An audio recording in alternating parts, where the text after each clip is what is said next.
right. What is up, everybody? We are back with another episode here for you. And today we are going to do a response to an article in The Atlantic by somebody named David Brooks here.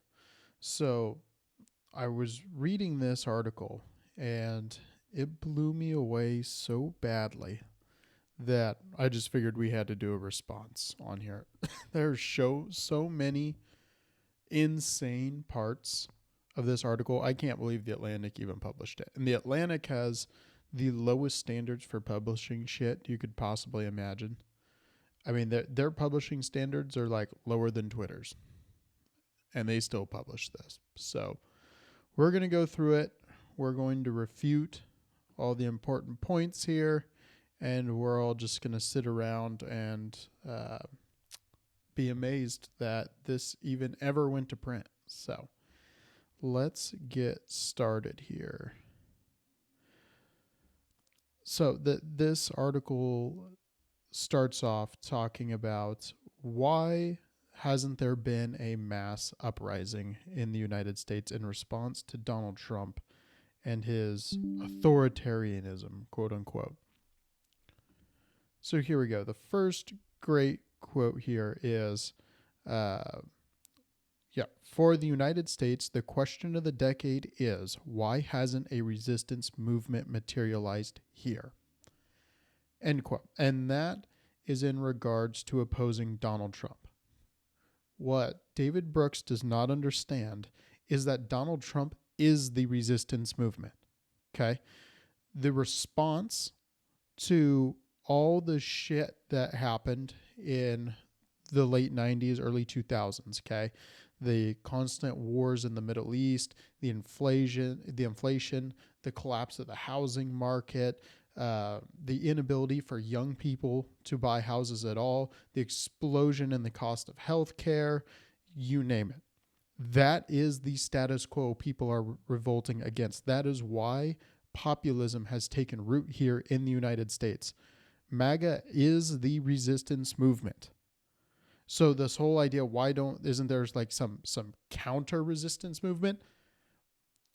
Because nobody likes the status quo. Because Democrats are historically unpopular. Who is this resistance movement, this counter resistance movement going to coalesce around?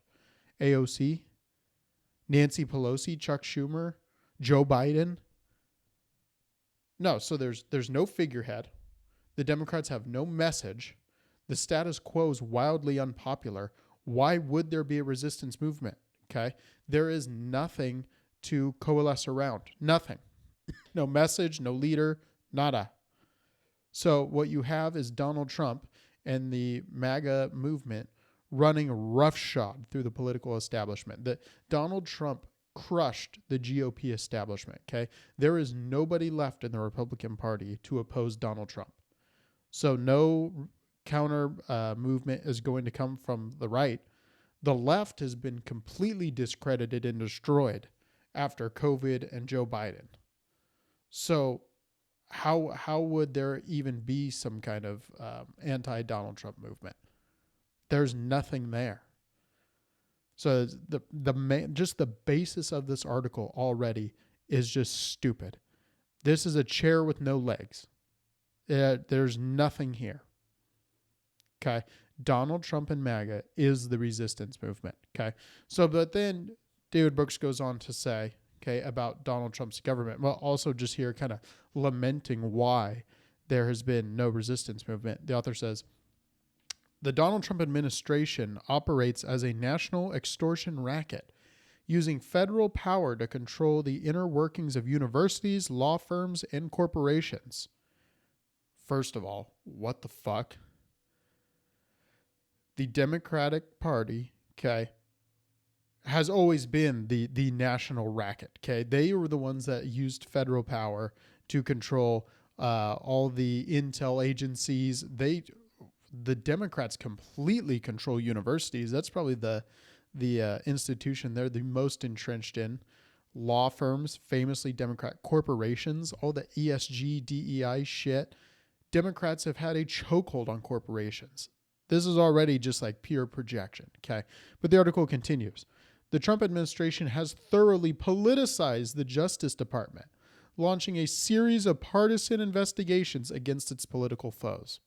Okay, number one, the fucking balls somebody has to say Donald Trump is politicizing the Justice Department to launch partisan investigations against political foes after that's exactly what the Obama administration did is fucking insane. Donald Trump was convicted on like 20 something felonies in New York because the state of New York had to change the law just so they could get Donald Trump on this. And it was like some accounting errors and campaign finance. It was bullshit. Complete made up bullshit. And they're going to sit there and pretend like Donald Trump is the one that invented partisan investigations. Get the fuck out of here. Then he continues, it has turned ICE into a massive paramilitary organization with apparently unconstrained powers. It's treated the Constitution with disdain, assaulted democratic norms, and diminished democratic freedoms. Okay. There, right there. I want to go back to the quote here. Okay. It has given ICE apparently unconstrained powers. If we turn the clock back to 2021, what Joe Biden did, okay, was he refused to enforce immigration law. He turned ICE into an administrative bureaucracy to bring as many migrants as he could into the United States, process them, and release them.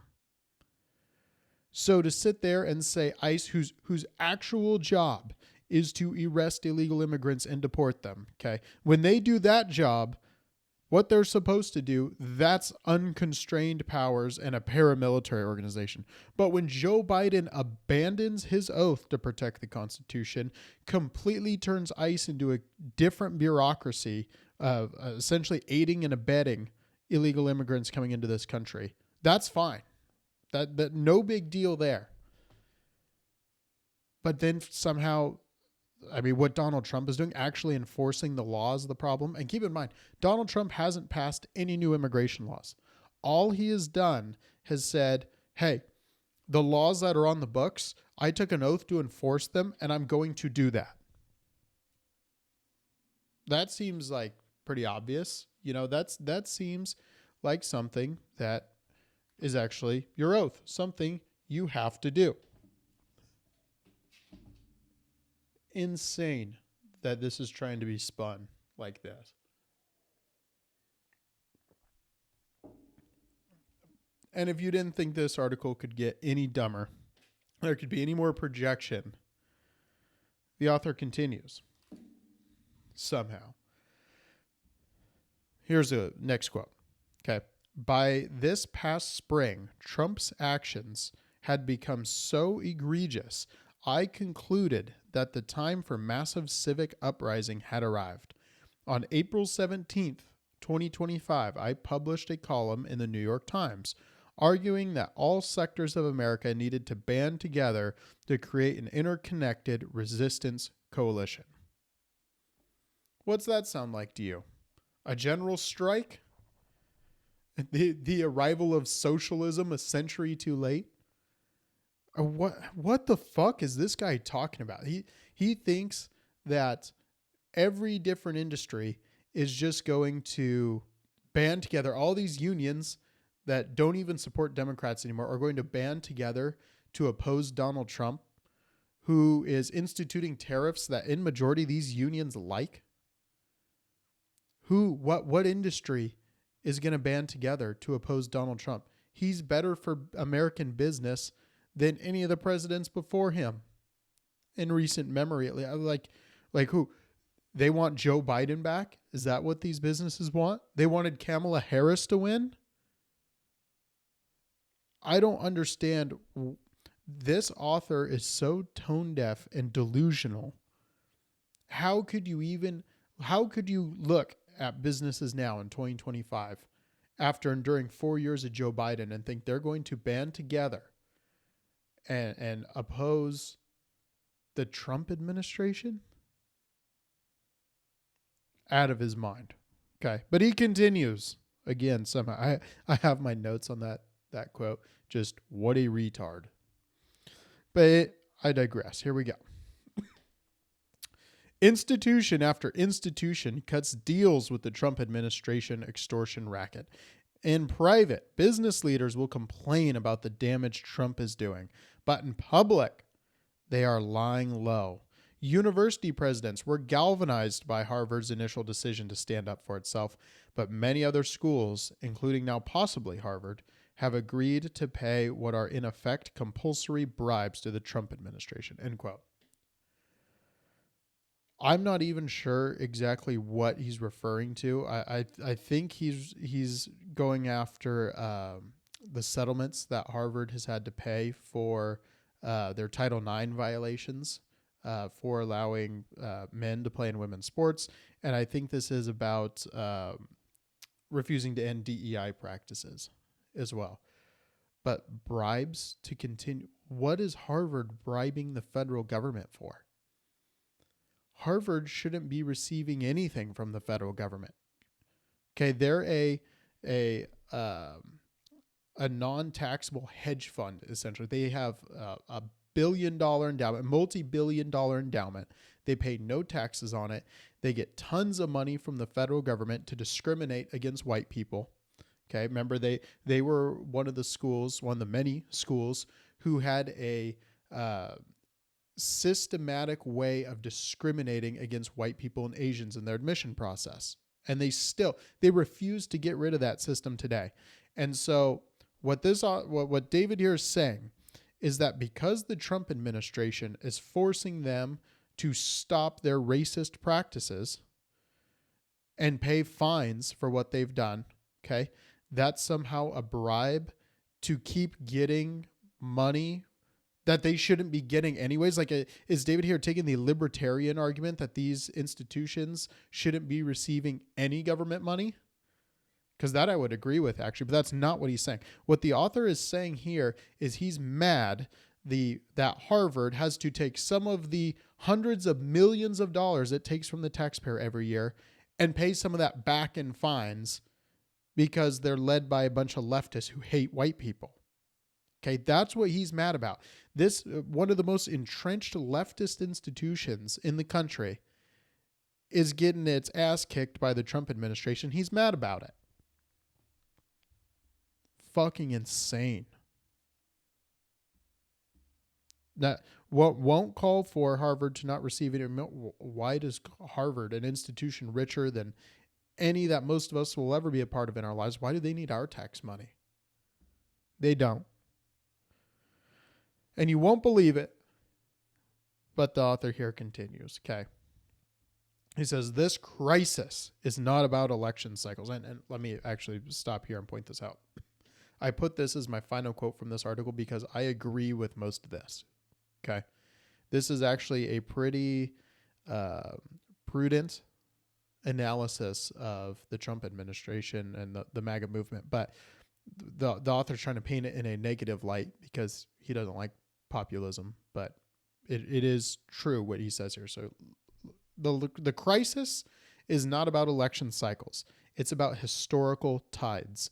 Every so often, a political, cultural, social tide sweeps the world, leaving everything rearranged in its wake. 250 years ago, the democratic tide swept across the West, producing the American and French revolutions and eventually the democratic revolts of 1848. The totalitarian tide of the totalitarian tide of the early 20th century produced revolutions in Russia, Germany, and China. The 1960s gave us the tide of liberation, which produced the decolonization movements, civil rights movement, and the feminist movement. The neoliberal revolution of the 1980s and 90s produced Ronald Reagan, Margaret Thatcher in the West, and Deng Xiaoping and Mikhail Gorbachev in the East. Since 2010 or so, the tide of global populism has risen, a movement that has brought us not just Trump, but Viktor Orbán, Narendra Modi, and Vladimir Putin. And then he throws Xi Jinping and Brexit in there as well, which I agree less with, but continuing on. Drowning in this historic tide, conventional parties and politicians whose time horizon doesn't stretch past the next election are hapless.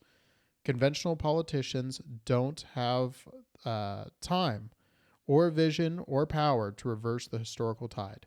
Chuck Schumer is not going to save us. So there's a lot to unpack here. I 100% agree with this idea that the MAGA movement is not about just a election cycle or a handful of election cycles. This is a political, cultural, and social tide, and it is sweeping the world. Okay. Agree with a lot of the historical stuff on how these tides change the world. Global populism is taking hold.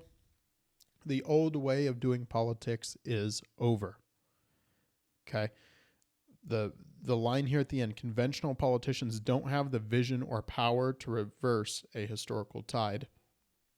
A masterpiece. That is one of the only good sentences in this entire article. Okay. And then Chuck Schumer's not going to save us is kind of a funny one. You mean Chuck Schumer's not going to stop us is how I would say it. But the conventional politicians that have done this, that have wrecked this country, do not have any power and they don't have any vision, which is exactly why everything else I read previous to this, where they're talking about, where this author's talking about, let's get these things off. It's talking about, why isn't some movement sweeping the country? Why is no one opposing Donald Trump? And then he kind of answers his own question. Because no one's got the power or the vision to oppose Trump. None of these conventional politicians have anything on him or guys like J.D. Vance. I mean, it's not going to happen. We are not going back to conventional politics. Jeb Bush is never going to be president of the United States after this. We're not going back. Now, what David here doesn't explain is why populism is a bad thing. He just kind of starts with the conclusion that everybody must oppose populism. Why would anybody like populism? Why would any business leaders like this? Why haven't the proletariat, stormed the streets and seized the means of production? And the answer is kind of obvious. It's because people like it. Okay, Donald Trump would not have won the popular vote if people didn't like it. People are identifying with the populist movement, okay? And you can see why. Young people, Gen Z, can't afford homes. They aren't getting married. They aren't having kids. They can't afford college. They can't live as good of a life as their parents lived or their grandparents before them. So what you're seeing is a populist revolt led by young people. Okay. I know Donald Trump is the face of the movement and he's not a Gen Zer. I get that. But his energy, okay, the energetic side of his base is Gen Z. He won the popular vote because he carried young people. He got more young people, and especially young Hispanic men and young black men, more so than any other Republican has done in a really long time. And there's a reason for that. It's because he is talking about the issues that we care about. Okay. We don't care about climate change. We don't care about, what norm that, Stanford is following to get their federal dollars. We don't care about DEI. We don't care about any of this shit. We want to be able to afford a fucking house. And we're pissed off. That's why this movement has such vigor. It's insane to think that young people, the revolts are always led by young people, right? So when he's saying this like mass movement in the streets, he's talking about young people. What he doesn't understand, what this author doesn't get, is that the young people are for Trump. Okay, they're not going to be out in the streets leading a counter-revolution. They're leading the actual revolution. How blind do you have to be to not see that? I can't believe the Atlantic even printed this shit. I mean, it's not worth the paper it is printed out on. This has got to be the most tone deaf article I have ever seen. And if you guys get a chance, I'll post the link to it. I hate to give them any more clicks than they already have, but it's a lot longer. This guy continues on about how, his cause isn't getting enough attention, and then even goes on to contradict himself, later about how, he had some young coworker that is now a speechwriter for JD Vance, and he doesn't understand why this, young guy wants to go on and work for somebody like JD Vance. Like, dude, you don't fucking get it. The smart young people are conservatives now. Okay? If that term still means anything. That's what's going on here. That this young assistant he had that, worked with him at the New York Times, that goes on to be a Vance speechwriter. That's the kind of guy he's thinking should be leading the counter-revolution. Okay, but this person's not sitting at home twiddling their thumbs, this young guy. He's working for Trump and JD Vance. It's so backwards. They don't even get it. They can't get out of their heads that anybody would oppose them. These leftists, man, they don't get it. They just start with the conclusion that everybody thinks like some assholes living in Washington, D.C., when that's not true. The vast majority of the country is on our side. Okay? Destroying the status quo, not leading a counter-revolution to reinstitute it. We're not going back to wars in Iraq. We're not going back to, just arguing about marginal tax rates. This shit's different now. We're fighting for the soul of the country, okay? And we get that, and we're fighting hard for it, and the left gets it too. The left understands that they're losing this battle. They've completely lost the media. They've lost the narrative. They have no power anymore. And Donald Trump is reducing their institutional power. That's kind of what that complaint is about for Harvard, that all the corporations and universities that used to kowtow to the left are now moving to the right. And this author can't stand that because he knows that's where the power base of the leftists are, or where they used to be. But it's too late. Those institutions are being destroyed by the Trump administration, as they should be. I wish he was going after them harder. Okay, because when I say destroyed, I don't mean that like they're not a threat anymore. I'm saying we're moving in the right direction. But I wish we would destroy them faster. Steve Bannon has a whole podcast on this about how destroying the deep state has to be the number one priority of the Trump administration, and it isn't right now. Everybody should check that out. I'll throw a link up to that. But I mean, Bannon's right. And you can kind of see how the leftists are just now coming around to, oh shit, they're not just coming after tax rates. They're not just here ridiculing globalism. They're not just here ridiculing climate change. The right is playing for keeps now, because people only move farther and farther right throughout their life. Okay. So if Gen Z is starting in their 20s, already farther right than the boomers, the left's in trouble, man. They are. And they're just now starting to realize it. So they're throwing incoherent crap like this into the Atlantic that's so tone deaf that it really just shows how blind they are to what's going on. So thanks for listening, guys. And hopefully the Atlantic decides to actually print something for real and save their dying institution.